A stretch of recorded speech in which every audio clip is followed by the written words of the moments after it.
cheers. Wow, you are loud. Awesome. You guys doing well? Yeah. Thank you. Thanks for coming out today. So did you check out the record? Yeah. Cool. Awesome. Great. We wanted to talk a little bit about Harakiri. Yeah, let's do it. Just to begin, because I think all of your records have a great through line from start to finish, whether it be the system records or the solo records. I was curious, how did you approach Harakiri as a whole? What's your take on it from beginning to end? I called it a unplanned pregnancy. Last year was like a crazy busy year, and I was not intending on writing another rock record. Working on 3 other records, touring with System, doing a musical, learning through Oblivion, doing a book release, and all this other stuff going on. I was like, but I was in January when I was experiencing when we were all experiencing the death of all the bird and fish around the planet. There was something really ominous, biblical almost about it, and it kind of moved me to write this song, the title track. And right after that, I kid you not, these songs just started coming to me, like from the universe. They just started coming to me, and I'm like, okay, well, I'm on tour with System, but I'm here I am writing Uneducated Democracy. I'm on Holiday, and I'm writing this. I'm on in LA doing this stuff, and I'm writing this, and I'm like, okay, they're just coming, like without and I presented them in a very kind of raw, not very filtered kind of fashion, just as they are, very truthful, very honest, and so finished by the end of the year. For you, even though it is an unplanned pregnancy, as you say, there still seems like there's a thread. What ties everything together?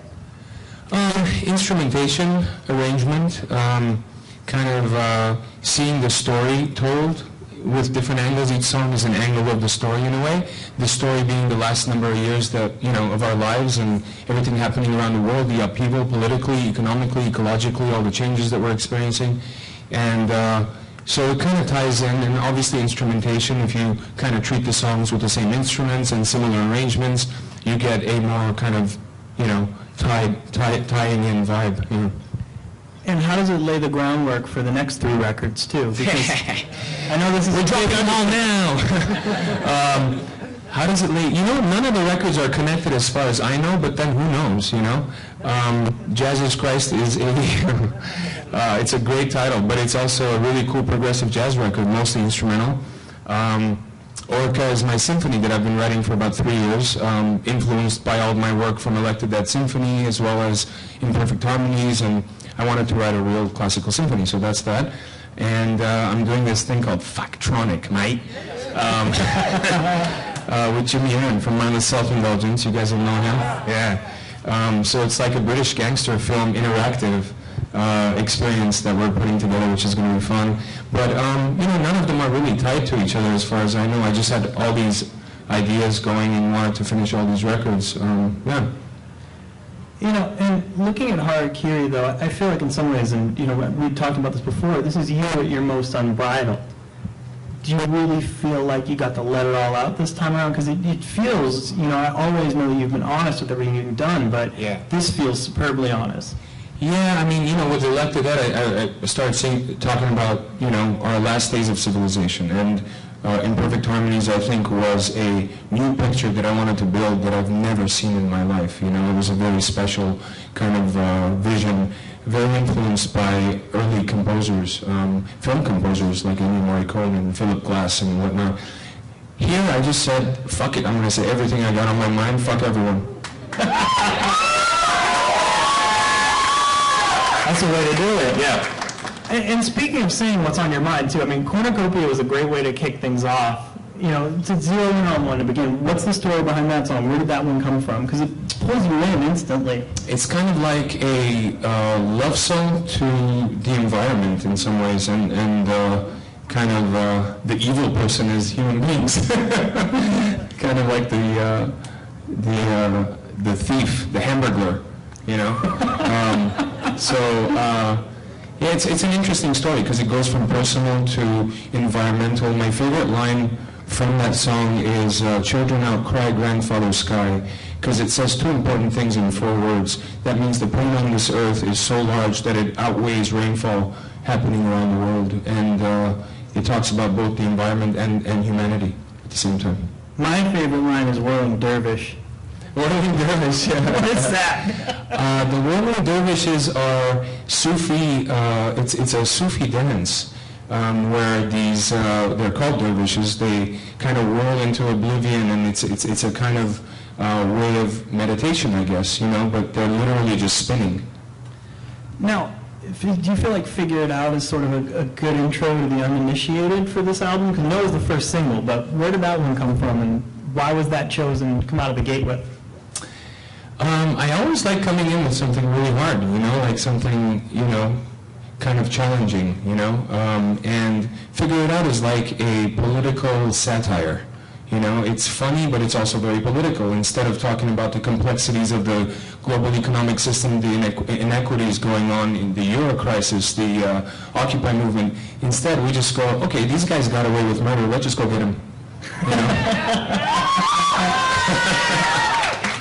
Well, and I think, too, the great thing is those revolutionary undertones that come through very quickly like that. And it's not totally on the nose. It's just like, it's like a left hook out of nowhere. Yeah, definitely. It's you know, there is that humor there, because you don't want to be preachy, over preachy at least, you know, because you lose your kind of ears. Exactly. Now, Weave On was like the perfect ender to it. And I know you said that was originally from your play, right? Yeah, that was from Prometheus Bound, the musical that I did with Steven Sater last year. And it fits so perfectly in the album by itself, both thematically, lyrically, as well as musically, with the punk rock kind of upbeat vibe, that it was like the perfect closer. And I think, too, that the lyrics prove really poignant as an ender as well. Like, did you see them fitting into the landscape of this record just as much as they fit into the musical? They did, yeah. They fit into both. And, you know, I was working on the musical for the last few years, and we presented it at Boston at the with the American Repertory Theater at the Oberon Theater on Mass Avenue at Harvard. And we ran there for 5 weeks. We're trying to take it to New York to start it up again.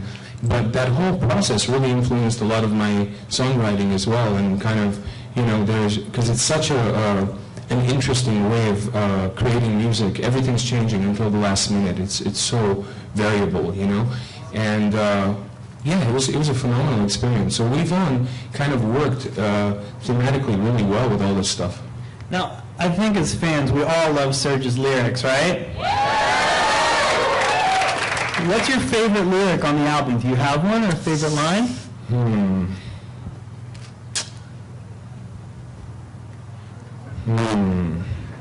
You know, I gotta say, it's fuck, let's figure it out.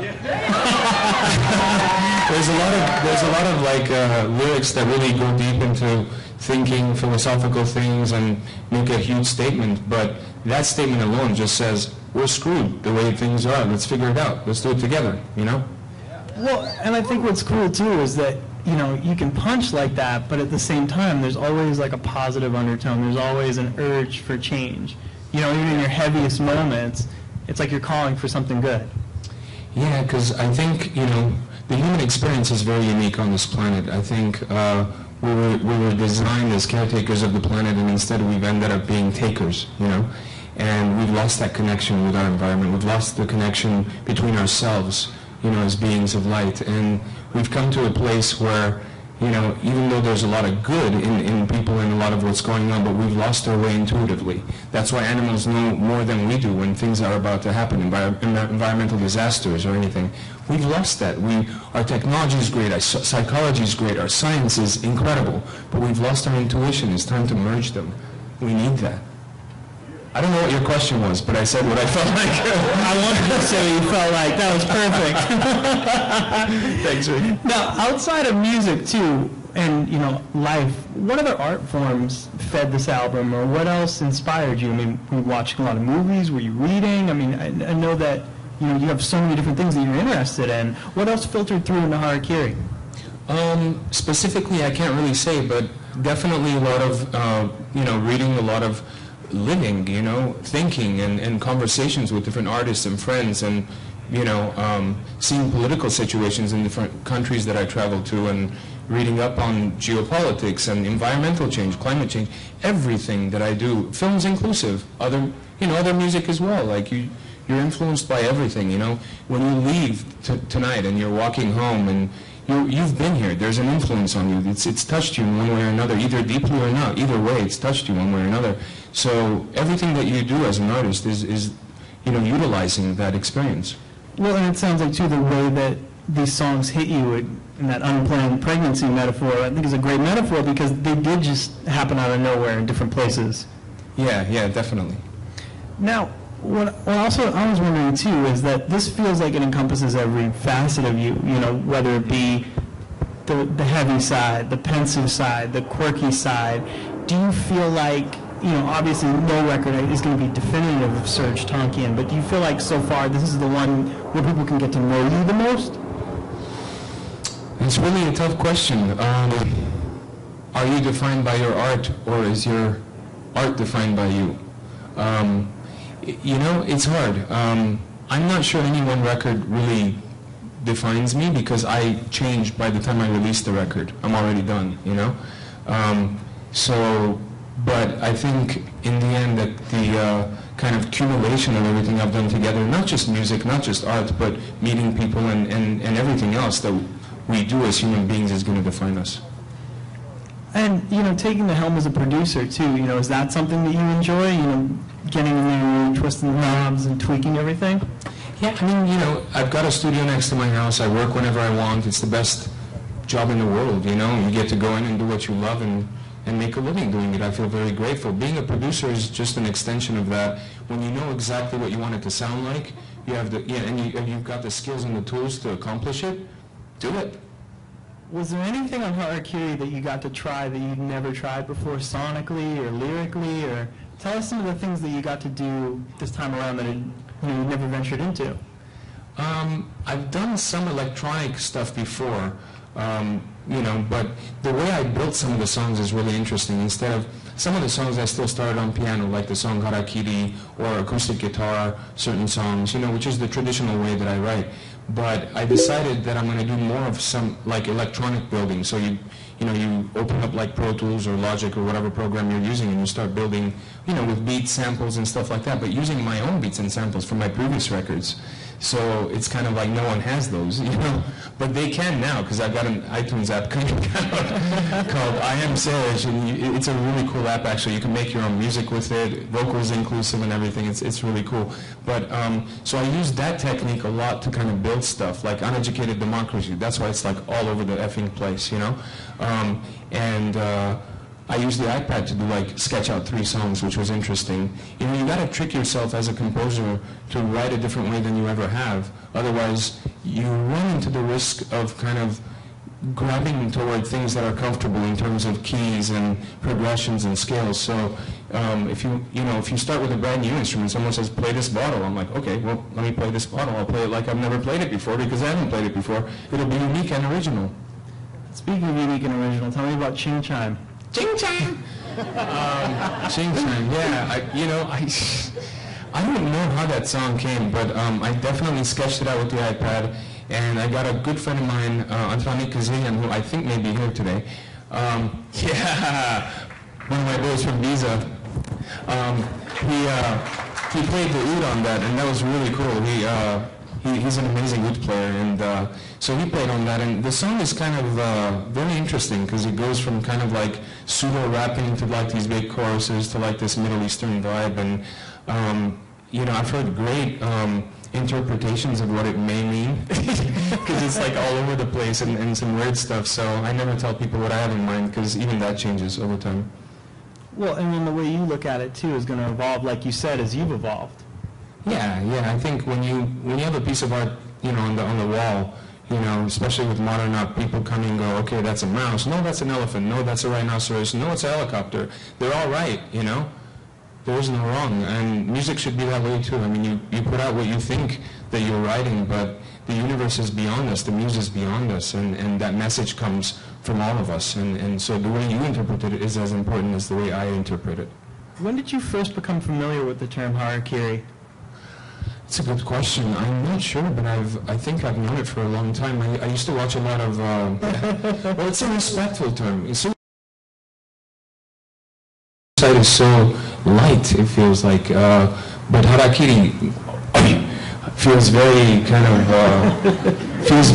of deep. You know, there's a respectful aspect to it. And I actually, a good friend of mine, a Japanese journalist, was talking to me, and he said, "Why'd you name it Harakiri? Because you know, it's a very respectful term. It's not to be used lightly." And I said, "That's the point I'm making. It's not to be used lightly. You know." Well, and music's not to be treated lightly either. Yeah. It's a much deeper thing. Well, today a lot of music is treated very lightly. Well, and I think that when you have the guts to make a deep record like this, it's got to be experienced from start to finish. You know, you have to sit down with it with headphones and really let it speak to you and let it speak through you.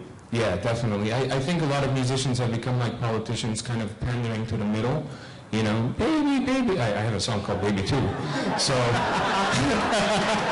but you know what I'm talking about. Kind of really light and everyone can relate to, and that's all good and dandy. I love music for the entertainment's sake. I think there's nothing wrong with that. Dance music's awesome. Make you dance, that's positive, you know.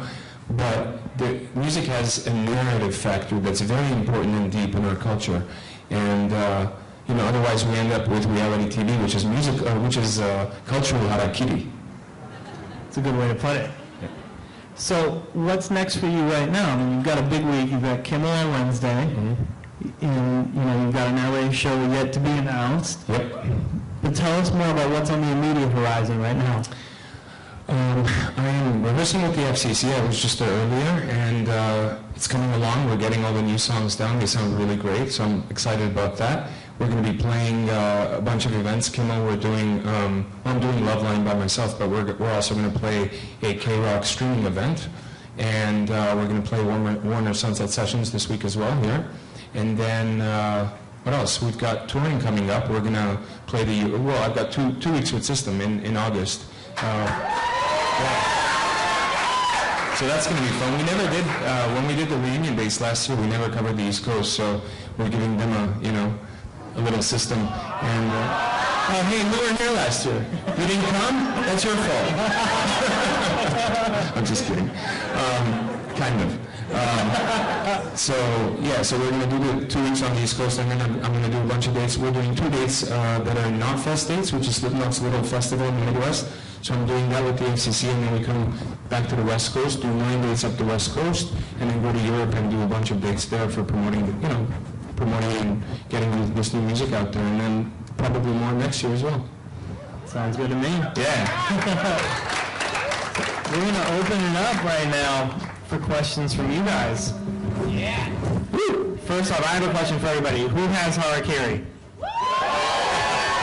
Thank you guys. It's an honor. If you don't have Harakiri, you can get it in the merch store right now before anybody, before its release date of tomorrow, July 10th, and you can get all kinds of cool Serj Tankian merch. Oh, I didn't know that. Cool. So give Serj a round of applause right now for giving us this wonderful insight on the record. You guys deserve the applause. Thank you. Thanks for coming out today. So, who's got the first question? You're the moderator. Let's raise your hands. That's it? We'll take the gentleman in the Serj Tankian shirt right there. Mr. Tankian, I would like to start by saying I am a musician as well, and it is all because of you guys. Oh, thank you, brother. Since I was 11 years old, System of a Down has been with my life till this day, including the Serj Tankian. As you can see, my question to you is, What's your name? My name is Jerry. That's the most important thing. Good to meet you, Jerry.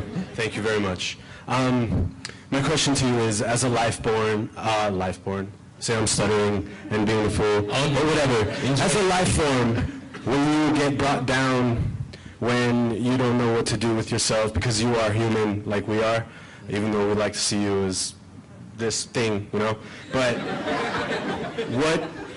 how do you go forward? Is it the universe? Is it just knowing? I mean, I take the dogs on a walk. You take the dogs on a walk. Yeah, if you're feeling low and stuff, you got to just put everything aside and get out and realize that you're living in your mind and not in your immediate surroundings, you know? Cool. Get out, you know, And go see friends. Do you feel connected to the universe, and was that a mission for you to complete? Because that's what I am trying to do, is just be one with everything, because I'm sick of all the cars and sick of all the people, and I just want to go live in the woods, although it's really hard. Don't go to Colorado right now. You know, I think it's a lifelong quest to seek kind of that interconnection, you know, with everything. Because I think the major difference between people isn't a matter of good or evil in terms of intentions. It's actually whether people realize. You see the difference in people. The people that you like are usually people that feel some type of interconnection to everything, not just humanity, but animals, the planet, everything. But it's a lifelong quest to feel that interconnectedness and to nurture it and to always remember, no matter how busy you are and whatever is going on and people around you and all this shit going on, you gotta just go, okay, this is cool, you know? I'm working with people, I'm doing this, and, you know, keep kind of cool. But if you're ever feeling low, you got to just get out there, you know, and do things that you like. Like music turns me on, you know, like when I wake up in the morning, I think about creating music, and I'm like, my mind starts racing, and I'm like, I want to do this, I want to do this, and it gets me so excited toward life. So find that thing that, it's obviously music for you, but it might be other things for other people. Sure. Give him a round of applause. We're going to take some questions that were sent in via Twitter as well, so we'll take Laura C's first. Laura C asks... That's too easy. They get to type at a computer somewhere and ask this question? All these people came out here to talk. Let's take their questions first. All right, we'll take theirs first. We'll get back to Laura C. Not that I have anything against twitting. Twitting. Or twatting. All right, who has a question here? Wait for the microphone. Congratulations on your wedding. Oh, thank you. Thank you. My question is if you plan on having many little Serges.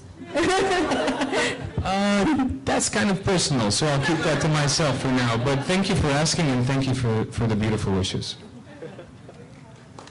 Who's next? Another victim?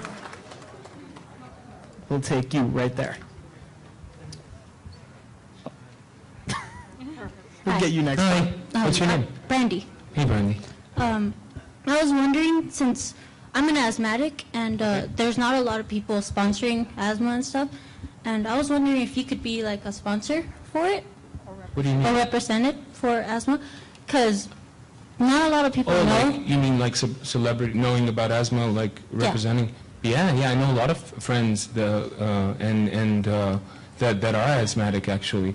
And you know what's really funny is that people's asthma starts when they come to LA.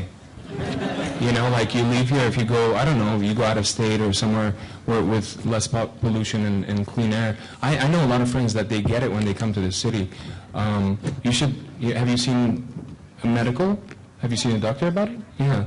I mean, I'd be open to it. I don't know, you know, I know about the condition, but I don't know of any organizations that deal with it or anything.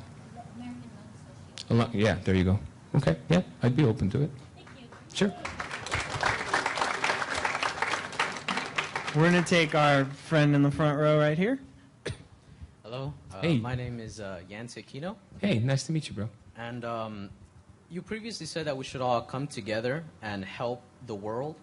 But for example, there are countries right now that are revolting against their governments for certain reasons. Yeah. Should we all come together and try and help them, or should we just let them do their own thing and, in a sense, figure it out? Intervention is very tricky. Humanitarian intervention, political intervention. There's no, not even UN guidelines having to do with it. It's usually a nation's choice. And I think that there are certain things that should be mandated and agreed upon internationally as far as intervention, genocide being one, and, maybe massive environmental abuse being another possibly, but It's a tricky game. I think you're referring to Syria right now, probably, yeah. It's a very tricky game. There's two, you want to help people, but there's a lot of things involved. I have heard that there's actually a lot of, not a lot, but there's actually a lot of help going into Syria, and even some not undercover, but what do you call them? Special ops troops that are in there from a number of Western nations. So, what we hear in the press is only one side of the picture, and I'm not, I think the Syrian people deserve their, independence from the Assad regime for sure. It's just when you talk about national intervention, different countries intervening, every country has their own interest and their own goals in mind, and we have to be careful with that and in assessing that. Yeah. A round of applause. She's got the next question right there. How are you? I'm good. How are you, sir? Good. Well, I just have to say thank you very much for giving us another CD that I will be spreading the world, spreading across this world. Thank you. But one question that I had for you that kind of took me back a little bit was this holographic tour. And I'm down for saving the environment and all that, but the biggest thing for me is I feel you, and I know the crowd feels you, and we get this big, huge energy with you at these shows, and I'm just worried about losing that. Well, we've never done one yet, but the idea of a holographic kind of live show came to me years ago when I experienced this technology that kind of it's tricked holography. It's not real holography, and it's a good way of we're talking about the Tupac experience, that kind of stuff at Coachella, and there's been a number of artists that have used it for production value. Cisco Systems uses it, calling telepresence as a video conferencing system, etc. It's an interesting way of it was more of a alternative way of visiting, not to stop, playing live, but to, there's a place that you can't be or a time that you can't go somewhere and doing something cool like that. And it brought the question of, well, you're not really there, so how can you communicate with people, kind of thing. And then that got me thinking, what is there? Is my physical there? A lot of times you'll be thinking about something else and your body's there, but you're not really there, So if your intention is there, then your spirit follows, whether your body's there or not. That whole thing made me think of that for what it's worth. We get you all the time. I hope so. Thank you. Some more questions. Take the gentleman with the System of a Down shirt in the second row. Hello. Hey. I'm Joey. Hey, Joey. How are you? What was the funnest album that you've ever made? The funnest album I've ever made. They're all fun, I mean, I'm making music. I'm not cutting people into pieces, They're all really fun. I meant as a surgeon, not as a, serial killer. I don't know. They're all fun in different ways. I think, for example, I can compare Harakiri with Imperfect Harmonies. Imperfect Harmonies was very full on. There was 120, 160 tracks per song. Live orchestra, electronic instruments, resamples, and all this stuff. Harakiri was very just, this is it, straight up kind of thing. There's still a bunch of tracks, but not as many, obviously. So each of them are different. It was more like how I did Elected Dead, I think. And I don't know, they're all fun. I think Fucktronic was fun, having actors coming in and playing, singing, or not singing, but talking parts from a kind of script that we wrote, Jimmy and I. So, I mean, they're all fun. The culmination of everything, doing everything is fun. Doing one thing's not fun for me as an artist. It gets boring. There's some more questions. Take right here. Hi, Serj. Hey, what's your name? Isabel. Isabel, nice to And meet you. thank you very much for all your music. Thank you. Love it. Cool. Now, this is a question for a different album, if I may. Yeah, sure. Lie, Lie, Lie, the Okay. song. What's Yeah. up with it? What's up with it? Did you see that love video it. that I Martha love it. Coburn made? No, There's a really cool video you should see. She made it out of like cutout figures. She made like these incredible cutout figures and made this incredible video. All songs have multiple interpretations. It's what it means to you, you know? Ah, well, that changes as well. That changes as well. It's kind of like a very... I love it. My mom, she told me I was a devil for liking that. Oh, wow. Why? That was really disrespectful. But no, why? What about it made her say that? Lyrics and, you know, the whole, your video and stuff. Because you did do the video, right? The one with Martha Coburn is the one that directed that video. It was all cutout figures. But there's no... Oh, you know, yeah, there's one thing that's devilish in it. Oh, come on. I love all your music. Now, would you be able to do a scream for us? No. I've been screaming all day in the studio. No. No, why would I threaten you people with my scream? Thank you. I'd rather talk to you. Yeah. Thank you. We'll take the gentleman in the red shirt right there. Yeah. Should I walk up there? Or? No, you get a mic. Thank you. What's your name, bro? My name's Otto. Nice to meet you. I just want to say really quick, this is a huge honor. I've waited my whole life to see you. It's just Thank you, amazing bro. to be in front of you right now and talking. Thank you. Thank you. So I do have a question. It's Yeah. not System of a Down related. It's Okay. completely about you, and I'm not asking for any hints or anything. But you spent a couple years experimenting and trying new styles of music. And if maybe System of a Down made new songs, would some of your experimentation show up in those songs?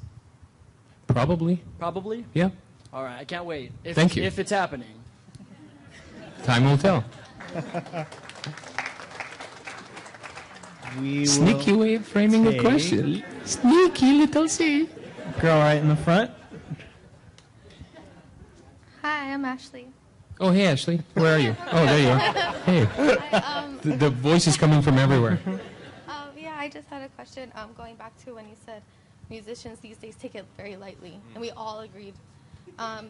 But my question about that was, for upcoming bands who still have that depth and still have that magic about the music, what would your advice be to those bands, those up-and-coming bands, or trying to make it?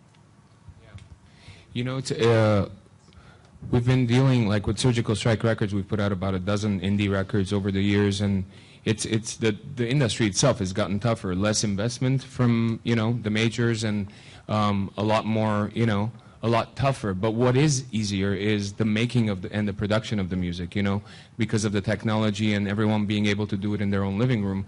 And the ability to get it out with profile pages, Facebook, Twitter, and MySpace, and all this stuff, and kind of SoundCloud, getting the music out there. So I think there's more tools available for artists now to say what they feel. But it's still up to them to build that little first fire.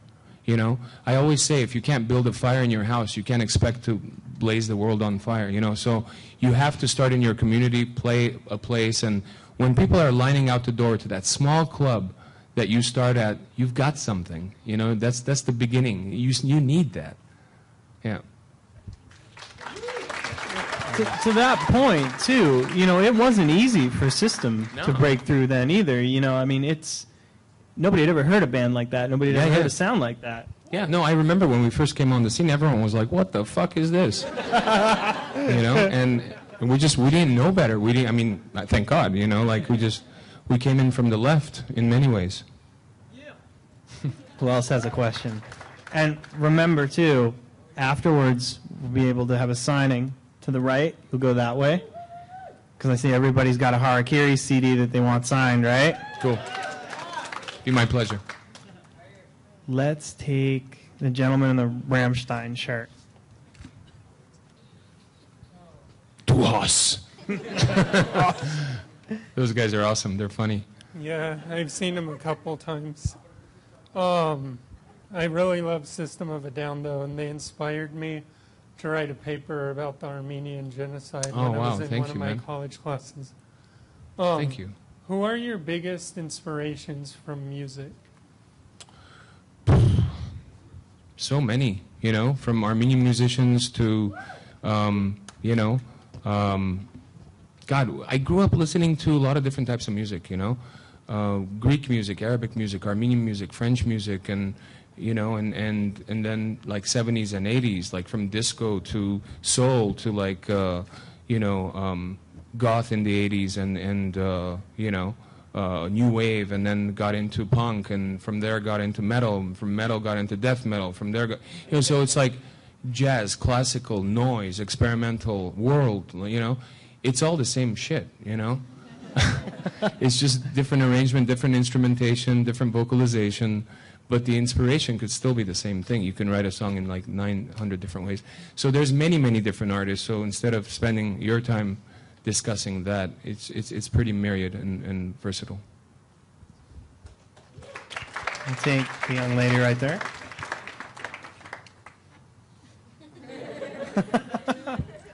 All right. She wanted a picture of you, Rick.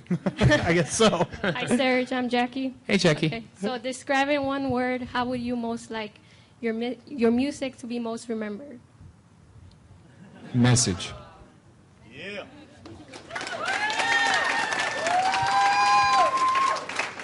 Thank you.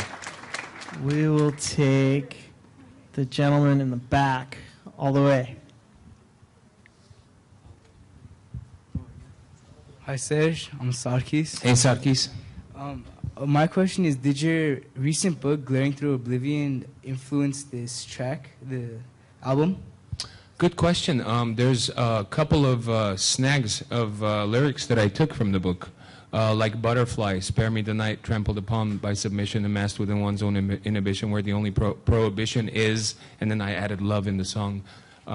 So yeah, there's like, when I'm writing lyrics to new music that I write, for inspiration, like if I'm thinking about something, I'll start writing it down immediately.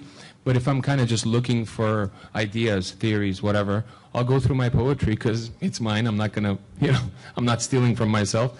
So I'll check it out and I'll see if it's something really works perfectly. Then I'll start there, and I usually end up going somewhere else with it. But, or not use it at all a lot of times. But, it's a good way of kind of getting your mind started on an idea. Yeah, thank you. Woo! Take the girl right there. Hi. Hi. Big fan. Oh, thanks. What's your name? Corinne. Hey, Corinne. So you've had so much success with System of a Down and just with your solo projects, and my question for you is, what was a turning point, if there was one at all, where you just kind of decided, hey, this is what I love to do, and I'm just going to do it? Good question. I'll tell you this story. I'm in my 20s. Want to say about 23, 24.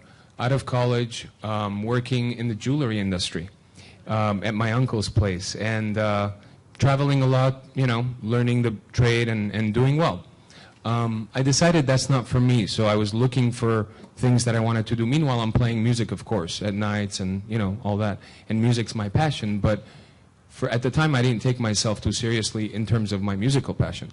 So I go, what else can I do? Maybe I'll be a lawyer. So I decided I'll go take the Kaplan classes and sign up for the LSAT and go that route, So I remember it was this really dark, rainy night, and I was driving in my car after a full day of work and after those horrible Kaplan classes. Sorry, whoever's taken them.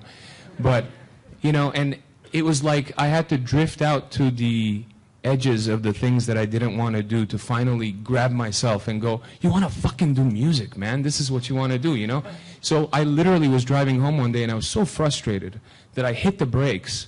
I slammed on the brakes. I stopped. I'm like, I don't want to be a fucking lawyer. I want to be a musician. Like, I said it loud to myself, and that was... Not that there's anything wrong with being a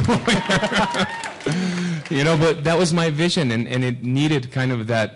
I don't know. I needed to kind of admit it to myself, and I was 23, and even though I was playing music, I started doing it more professionally, taking it more seriously, and I designed my life so that I could be doing this in every way.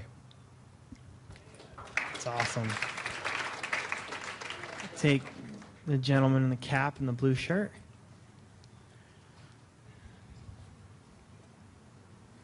Thank you. My name is Giancarlo. Hey, man. How are you? As a multi-instrumentalist, what instrument do you enjoy the most playing when recording a CD?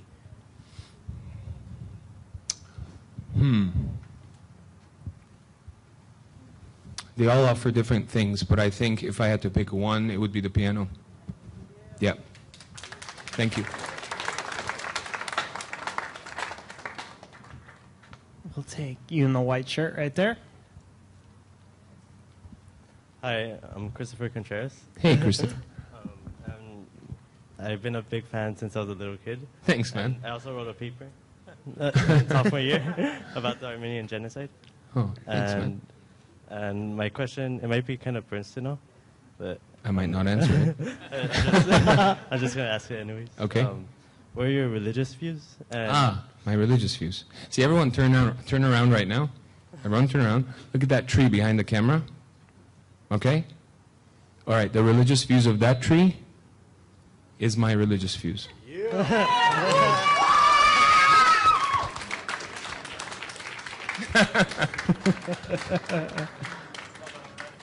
Who else has questions?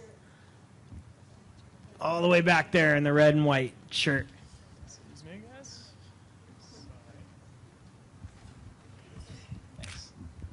Hey, Serj, I'm Gabe. Hey, what's up, Gabe? Nothing. I just want to say thank you for all the music that you've given, man. Thanks, brother. Got me through all of high school, and I think everyone could say that, though, a lot of people. So thanks, man. I guess I want to say is, what would you consider your favorite book, to this day? A book you can keep picking up, reading over and over and over again.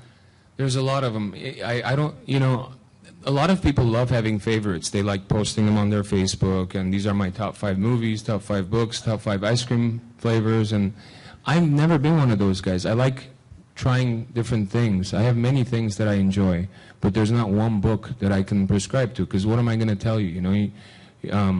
Do I like Tao Te Ching, Lao Tzu's better than a Noam Chomsky book? How do I compare the two? So it's yeah. Thank you. But what is your favorite ice cream, more importantly? I don't have one, man. I really don't. Who else I'm has sorry. questions? We'll take girl right there. Hi. Hi. I'm Pandy. I'm from New Zealand, and I understand you have a connection with New Zealand. Yes. You're a New Zealand resident. So I was Yep. wondering how that all came about and why New Zealand. I mean, I know it's the most beautiful country in the world, but why New Zealand? Good on you. So the first time that we went to New Zealand was with the System on the Big Day Out tour, 99 or 2000, and I had this incredible kind of intuitive sense of belonging is the way that I describe it, and no other way of describing it. I've never felt so comfortable anywhere in my life, and so I researched it. I researched it both in terms of going around the country and looking, traveling around the country, as well as reading up more about New Zealand, and I fell in love with the place is the only way I can say it. So I became a resident, got a place there, and it's one of the places that I spend part of my year. Yeah. What do you think of LA? Give her a mic. I'm more interested in that. I hated it at first, but now I love it. It's my second home, but New Zealand Oh, will okay. always be home too. Ah, good on you. Cool. Yeah. Right on. I still hate it. No, come on. Well, maybe a little. Yeah. We will take the young man in the back with the white System of a Down shirt. Oh, Mike, coming your way, bro. Hi, Serj. Hey. I'm Dakota. I just wanted to ask, I know you're in the studio with the FCC and going on tour with System in the Mhm. East and Future in Europe and everything, and you got your new albums coming out, like the Orca, and I was just wondering, are you going to be able to hear some new System in the future soon? I wish I could answer that question, but I really don't know, because it's not something that we've talked about or discussed and doing. I think when we decided to get together, it was more, like just the joy of playing together. We had, missed playing together. And so we've been doing that and enjoying it, as well as doing a lot of other things that we're doing with our lives. So we're at that point right now, but the time will come, and whenever it's right, everyone will know.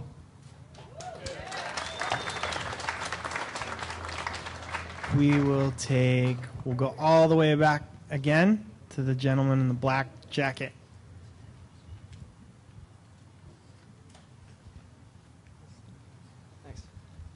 Hey, Serj. I'm Hey. Nathan. Hey, Nathan. How are you? I'm good. How about you? Good. Thanks, bro. You already answered that already. Okay. So I've been, writing songs, getting really comfortable with melody. Cool. But lyrics are a little bit elusive to me. I mean, like I've been getting a little bit more oriented, and but like if you start with lyrics, I'm sort of at a loss. Yeah. Like when it comes to fitting a melody into an already made like poem or something, I don't know what to do. Right. Do you have write poetry separately? Yeah. Okay. There's no fine way of explaining that, I think. It's just kind of, let's say you have poetry and you've got ideas in there that you like. You obviously, for the music, it has to match rhythmically, the stanzas, the time, whatever you want to repeat. The only way of saying it is take the stuff out of the poem that, if the poem even matches the music, because sometimes it doesn't. You can't force that, But if it does match in terms of the ideas and some of the rhythm, take something from it that works and then develop that. Start from there, and take that as the beginning launching pad of your idea and then go from there.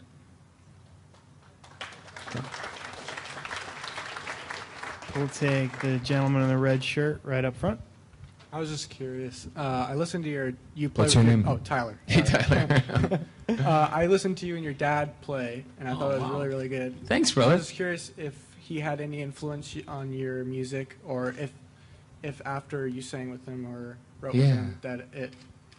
Thanks for asking, dude.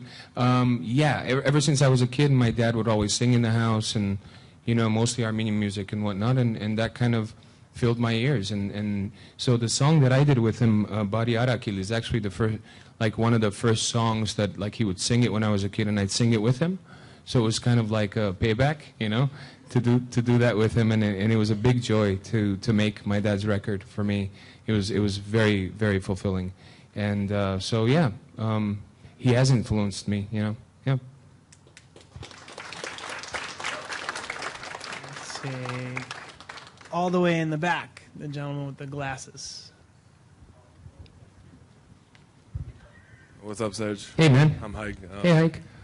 I just want to ask, is your vocal change throughout the years? Did you make a conscious effort to change your voice, or was it more evolutionary, with the growls and lack of growls now? Evolutionary.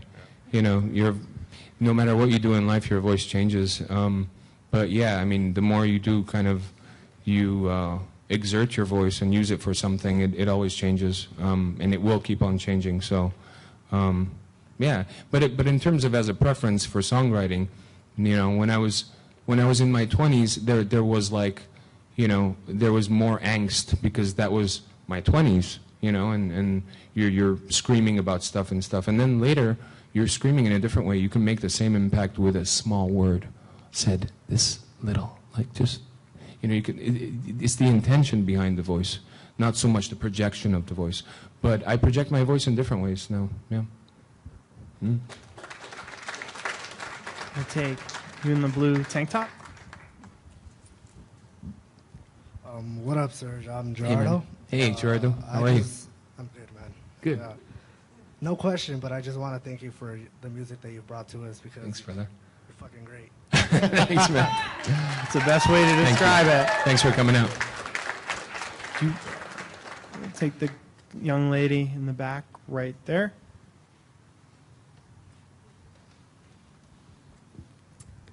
Hello. Hello. My name is Alina, and Hey, Alina. I was just wondering, what are you currently listening on your iPod? I've got 120 or 80 gigs, whatever it is, full. I tried to put stuff on it the other day, and it wouldn't. And it said it's full. So, but I've stopped listening to my iPod because I'm using this Spotify subscription service, so I can get any song that I want anytime and without the having a drive in there and stuff. But there's a lot of stuff, A to Z. What am I listening to? I haven't listened to my iPod, so what am I listening to on Spotify? Let me check. This will take a second. If you haven't, when can you buy Harakiri? You gonna tell all your friends about it? You're going to hate this. A friend of mine sent me a note saying, please listen to Paul Simon's Graceland. Nothing wrong with that. Not sure if you're going to like that, but that's the last thing I turned on. Yeah. Anyway, being honest. All the way in the back.